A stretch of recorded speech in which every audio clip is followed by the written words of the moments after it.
We didn't just think about leaving California. You guys, we actually did it. Okay. If you're ever sitting there wondering, could you actually leave California? Well, we did. And I'm going to tell you why. Been exactly where you are before. My wife and I lived in California, and then we ended up moving back to Michigan. We were born and raised. This video is not about bashing California or hyping up Michigan. It's about the real life things that we learned along the way. You know, the surprises, the trade-offs, and the one decision that nearly cost us everything when moving back to Michigan. And I don't want to put you in that harm's way, so I'm going to share the real life examples of exactly what we went through.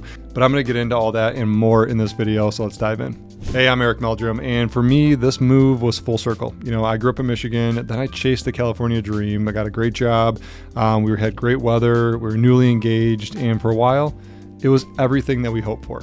But the reality was like the further we got into life, you know, marriage, talking about kids, you know, job progressions, we started thinking about what we wanted next. And the more it became clear to us was that something just wasn't adding up and something wasn't lining up for us in California. So we made the move back to Michigan, and in today's video, I'm going to walk you through everything we got right, everything we learned from our experience moving to California and back to Michigan the hard way, and what it actually feels like to trade California for Michigan. All right, so if you're watching this and thinking to yourself right now, like, Eric, why the heck would you ever leave California? Help me understand. Well, when you leave California, people automatically assume you're kind of giving something up. But what I found instead is that you know, we're actually gaining a lot more than we were giving up. Okay. You got the beaches, you got the weather, all of those things are true. But the things that we found instead that, you know, were kind of trade-offs of like, yes, we missed these things, but we didn't expect to kind of gain and really appreciate some of the things that I'm going to share with you. And that first one is really space. Living in California, you don't have a ton of space. And that was, you know, coming from a 1,600 square foot apartment, we just had the apartment, right? And don't get me wrong, like we were even looking at homes and condos out there, and these backyards were teeny tiny. Okay, you don't have really any land in Irvine, for that matter. We didn't even own the land. You did a 99-year lease on the home that you bought to lease the land, which is like absolutely crazy. So, you know, space was a big thing, you know, and this was really important for us. We weren't thinking about it at the time, but as our kids have gotten older, we really enjoy, you know, the space that we have. You know, being on close to 3/4 of an acre now, our kids are just running around, you know, the backyard, the front yard. We got plenty of space. And now I'm even thinking like, maybe I want to go a little bit bigger. Maybe I want like an acre and a half, you know, 2 acres maybe. So space was something we didn't expect to really appreciate, you know, over time. And then the seasons, you know, in Michigan. Michigan has 4 seasons. And, you know, I remember being in California, and you guys can probably relate to this, or maybe you're just like, Eric, you sound so stupid right now. I remember being in California and it was sunny every day. But here in the Midwest, you know, growing up in Michigan, there was snow days, there was rain days, and there was days where like we just called them movie days, right? It's raining out and we're going to go inside, watch a movie, sit on the couch, and just kind of veg out. As a kid, that was like the perfect. You hear the thunderstorm outside, you got a movie on inside, and you're just kind of curled up under a blanket. We didn't have that in California. The expectation was you are out living life every single day in California, which, hey, I'm all about health and wellness and doing that. But you guys know what I'm talking about. There's some days where you just like, just want to chill. I just want to go, you know, sit on the couch and watch a movie, you know. So that was something I missed, but I really appreciate, you know, here in Michigan, just having the change of seasons. You know, if you're into different attires and wardrobes from season to season, you got a lot. I remember one of my bosses, back when I was in corporate America, you know, his name was Jacob, and he goes, "Man, you're just a quarter zip guy," and he goes, "That's your style," and I'm like, "What do you mean?" He's like, the quarter zip game is really strong. He goes, everything else, he goes, it's really weak. I was like, dude, what are you talking about? And like, I was just bashing my wardrobe. He goes, no, everybody has like their strong suit of wardrobe, and yours is the quarter zip game. Like, that's your style. You look good in it. So I was like, okay, I get what you're saying now. But, you know, love that guy. So the other thing that we didn't really expect to gain was the community aspect. In California, it was really difficult to meet friends, you know, and I'm just being really completely honest with you guys here. Every single person that I associated with was really a work colleague or somebody I knew from work, and we would go out. Like, we'd go to the beach, we'd go to the Costa Mesa, we'd go to Newport Beach, Laguna Beach, and we would try to meet people. Okay, I'm not like a hermit or like, not willing to talk to people. Pretty outgoing. My wife is as well. She'll talk to anybody. But out there, like, the first thing out of everybody's mouth was, what do you do for work, and where do you live? What kind of car do you drive? And it was just kind of superficial in terms of the relationship. Not a lot of people are from the area. So there was a lot of people there that came for the weather, came for, the California dream life, so it was just this really interesting vibe that I wasn't expecting. But being back in Michigan now, the community aspect is something I really appreciate, and maybe I'll chalk it up to my age, late 20s, like, not everybody's looking to make new friends. I get that, right? So grain of salt on that. But nowadays, having a good community and a group of friends, going to the kids' school, pickup line, talking to your friends, going to the events, going downtown and seeing people and being able to hang out. Like, I just ran into my daughter and wife and their friends, I was walking downtown, wasn't even expecting it, right? So I'm like bumping into people I know, bumping into my family, as I'm walking downtown, grabbing a coffee. So the community aspect here is something I really appreciate now. So here's the one thing I didn't really see coming fully, but I kind of expected it, and that was the cost of living. I knew moving out from California to Michigan, the cost of living was going to go down. When I did this move from Michigan to California before, I knew the cost of living was going to go up. So we went from, Kalamazoo, which, if you're familiar with that area, it's just one of the most affordable areas. We were living in a 3-bedroom apartment, at the time, vaulted ceilings, it was a really nice apartment, like almost brand new. And we were paying less than $1,000 a month. So in mid-20s, going from that to California and moving into a 1-bedroom apartment and paying close to $1,700 a month, for rent, that was kind of a sticker shock, for us. And we hadn't even started home shopping yet. It was about 6 months into our stay in California, and we're like, okay, what would it look like if we were to buy a home? And everything we were seeing was, $600,000, $700,000, $800,000, and then you start getting into millions. Like, if you're familiar with Orange County real estate, it can get really expensive really quickly. And I started asking myself, looking at the finances, I'm like, babe, I don't know how we are ever going to afford a home. Like, I'm going to have to make double, triple, quadruple what I'm making right now if we ever want a chance of owning a home here in California. So we kind of knew that was the case, and said, okay, well, let's move back to Michigan. So fast forward into our, home purchase. That was something that I absolutely loved. Like, now we started talking about areas outside of Ann Arbor, Metro Detroit. There was areas that we weren't even really considering. And if you watch any of my other videos, we were looking at Saline, Dexter, Brighton wasn't even on our radar. And we ended up landing in Brighton, and we absolutely love it. So having grown up in Michigan, I was already used to the winters. And this is one of the biggest questions I get from people that are either moving from California or Florida that have never experienced winter before, is something you need to be prepared for is the winter months, and that's one of the trade-offs. You're going from, sunny, hot, and I know people in Florida, we service, the Tampa area as well. Like, we got a team down there, and it is hot in the summer, 100 plus degrees, humid. I know California is a little bit different, but those are things that you're just not used to, right? So winter can be this kind of scary thing of like, well, how do I drive in the snow? Do I need to get chains on my tires and do all this like crazy stuff that I see on movies?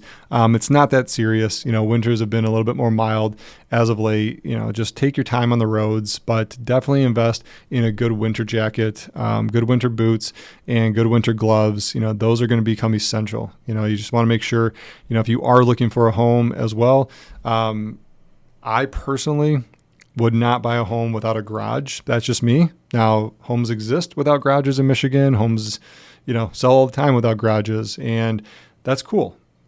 I'm done shoveling snow out from under my car or scraping my car off with ice. I've just got to a point where I would much rather park my car in the garage and not have to worry about that. But if that's you, that's cool too. There's plenty of homes that don't have garages and people don't really care.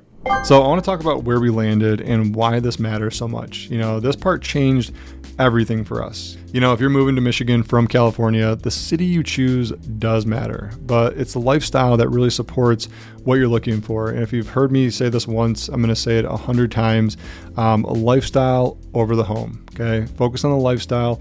The homes will take care of themselves. So here's where we found kind of a connection with some of the cities here in Michigan to California. So if you're looking at like more of a Birmingham, Michigan area, thing you could relate it to in the California area is more of like a Palo Alto, Pasadena, maybe Newport Beach.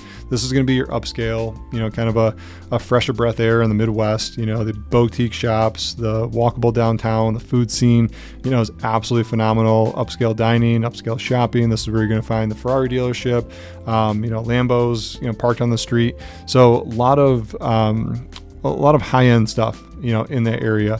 However, Birmingham and Oakland County once ranked as the wealthiest county in the state of Michigan. Livingston County has now taken the number one spot for that. And if you are looking at Livingston County, this is home for us. Obviously we got great schools, larger lots, the downtown is awesome, downtown restaurants, and really it's more of the lake life. Livingston County has a ton of lakes. There's biking trails as well.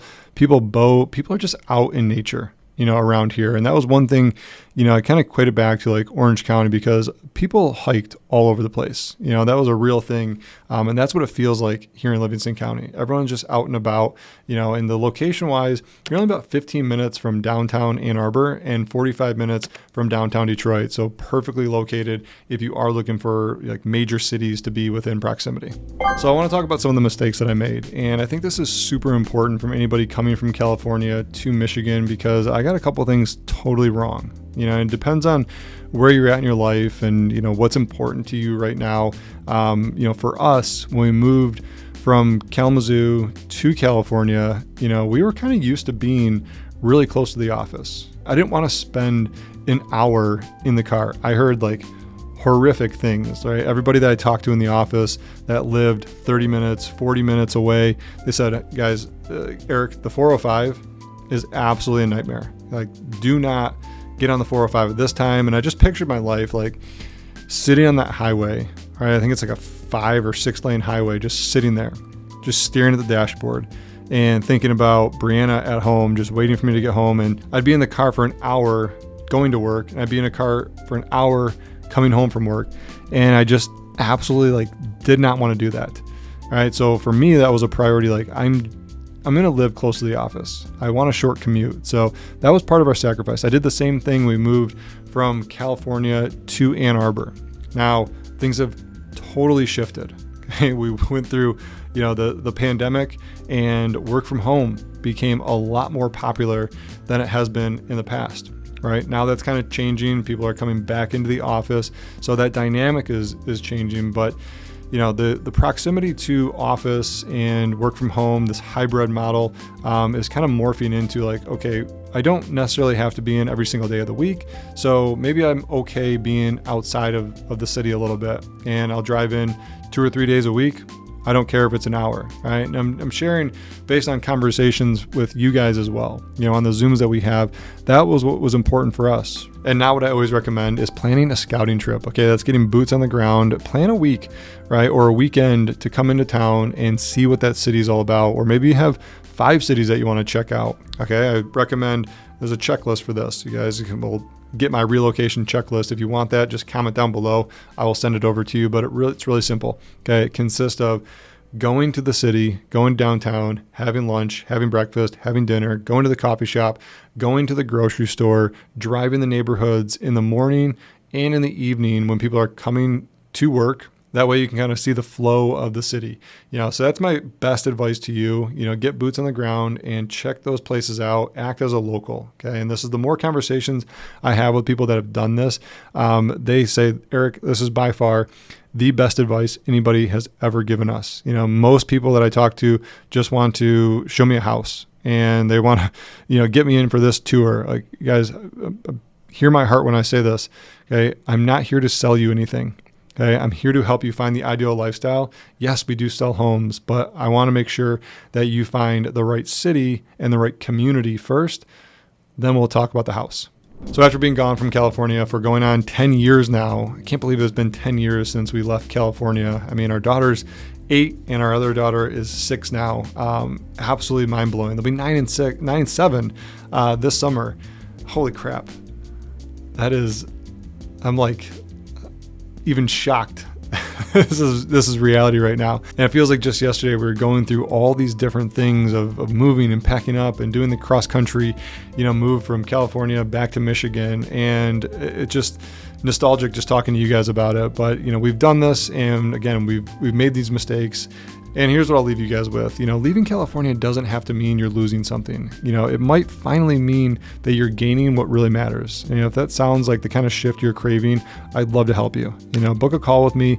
Links down in the description below. We'll talk about your goals, your timeline, whether Michigan is really your next move. Maybe you're just looking in the Midwest. And hey, if this video is helpful for you guys, make sure you hit that subscribe button and tap that little bell so you're the first to learn every time I come out with a new video, which is every single week. We're talking about the communities, the lifestyle, and everything that Southeast Michigan has to offer. And if you guys do have questions, drop those in the comments below. I answer all those personally. And if you are making that move here to Michigan, whether it's 1 month or 1 year from now, do not hesitate to reach out. My contact information is down below as well. We can schedule a Zoom call, hop on, sort out what makes the most sense for you. And again, no pressure, no sales, just straight value on making sure that you're making the best decision possible when making that move here to Michigan. So if you're ready to get started, click that link below, and I will see you on the next one.